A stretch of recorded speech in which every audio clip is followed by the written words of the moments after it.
The alien queen froze when she saw my wound. You can't be real. The battlefield still burned. Smoke hung heavy in the air, carrying the stench of blood and metal. I staggered through the ruins, clutching my side where a plasma blade had torn deep into me. My armor was cracked, my strength fading fast. I didn't expect to survive. Not here, not surrounded by enemies who would kill me on sight. But then I saw her, the alien queen herself, standing amid the carnage. Her figure was regal, tall and draped in shimmering silver cloth, but her eyes burned with fury. We locked eyes. For a moment, neither of us moved. Then her gaze dropped the wound on my side, glowing faintly, pulsing with strange light that wasn't entirely human. Her lips parted in shock. You can't be real. The encounter. I had heard legends of the Queen of Aurelia. Her people said she was untouchable, divine, a living goddess who led them to battle with unyielding resolve. To us humans, she was the face of the enemy, a figure we feared and respected. But up close, she looked human, not in features. Her violet skin shimmered in the fading light, her silver eyes alien and hypnotic, but in expression, the raw shock in her face was unmistakable. You bear the mark, she whispered, stepping closer. I stumbled back, gripping my wound tighter. Stay away. I thought your kind were extinct, she said, voice trembling now. No human should have that power. Her words barely registered through the haze of pain. My wound pulsed harder, light spilling between my fingers. The energy felt alive, burning and healing me at the same time. I didn't understand it, but she seemed to. What is happening to me? I rasped.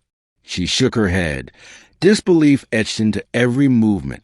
You shouldn't exist. Captive or savior? I collapsed moments later. When I awoke, I wasn't dead.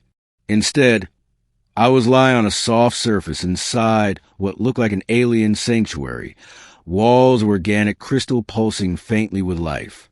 My wound was wrapped in strange glowing threads. The queen sat nearby, watching me with an intensity that made my chest tighten. You saved me, I said hoarsely. You are no ordinary human, she replied. I couldn't let you die. I frowned. I thought your people hated us. They do, she said simply. But I've seen this before.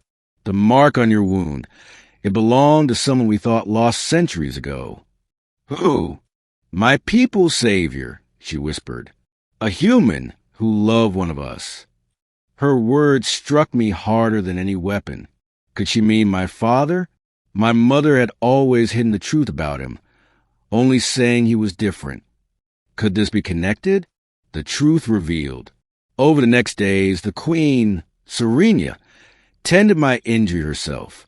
She was cautious, distant at first, but each day she seemed less like a goddess and more like a woman haunted by memories.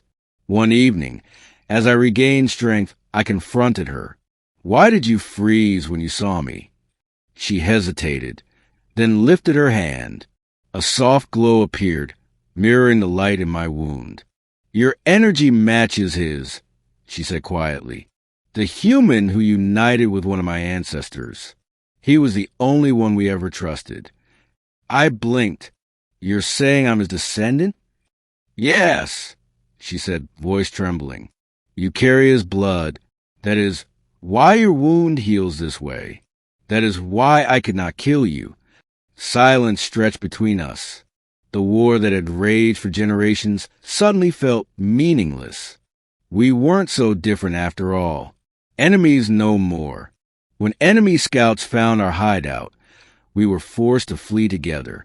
Serena led me through hidden tunnels, shielding me with her own energy. Each time she touched me, the strange power in my wound pulsed in harmony with hers, almost like they were connected. Why are you helping me? I asked during one desperate escape. Because if you die, she said, eyes fierce, hope dies with you. Our people need proof we can coexist. You are that proof. In the chaos of battle, we found something neither of us expected. Trust. We fought back to back, human and alien, no longer enemies. The final stand. At the war's climax, Serena stood before both armies, hers and mine. My wound glowed brightly now, healed yet forever marked. She held my hand as gasps echoed across the battlefield. This war ends today, she declared. He carries the blood of unity, human and Virilian. We will not destroy what could save us. The soldiers hesitated, shocked by the sight of their queen siding with a human. But the glow between us, our shared energy, was undeniable. A new future. Weeks later, peace talks began. Serena and I remained at the center of it all. Not as queen and soldier, but as symbols of something greater. Sometimes, late at night, I would catch her looking at my wound, not with fear anymore, but with quiet reverence. You changed everything, she whispered once. You reminded me of him, and you reminded me of myself. I smiled faintly. And you reminded me what it means to fight for something worth living for. The war was over, but for us, something entirely new had begun.